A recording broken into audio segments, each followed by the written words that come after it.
Imagine this. You earn 20,000 a month, around Hong Kong's average income. How long do you need to save for a flat? Before answering the question, we are going to talk about the economic impacts of Hong Kong's housing shortage and soaring rents.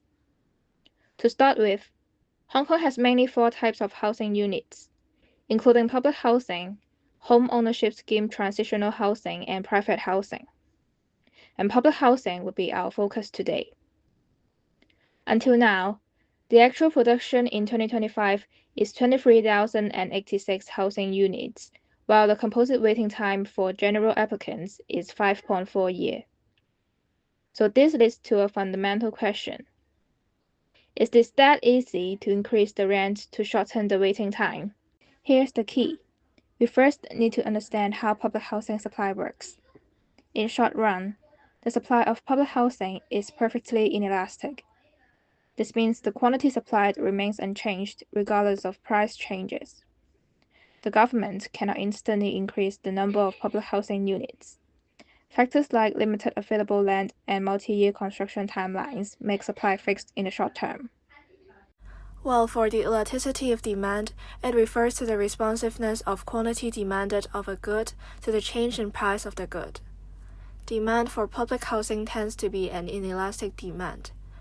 Percentage increase in price is smaller than the percentage decrease in quantity demanded for public housing. Given that housing is a necessity, even price of public housing increase, people still need it to sustain life, so there will be less drastic fall in quantity demanded. Plus, as the public sector rents are very unresponsive to the market rent, public housing renters are unwilling to move out to private housing as they should, according to the housing letter. To combine, the increase in rent is actually difficult to reduce the waiting time of public housing. Although it may be harmful to the tenants due to the increase in rents, the government has not changed the rents for 10 years. To chase the inflation rate a little bit, it is reasonable for the government to raise it. Still, many citizens benefit from the provision of public housing. Public housing is a subsidy in kind. Income saved of low-income groups increase as money used in housing decrease.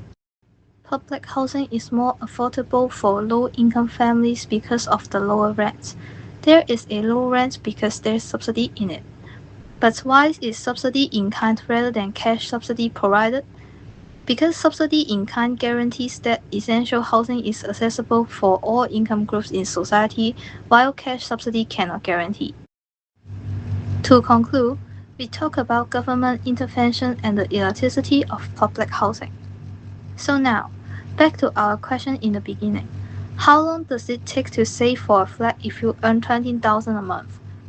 You can work and save money to rent or buy your own apartment.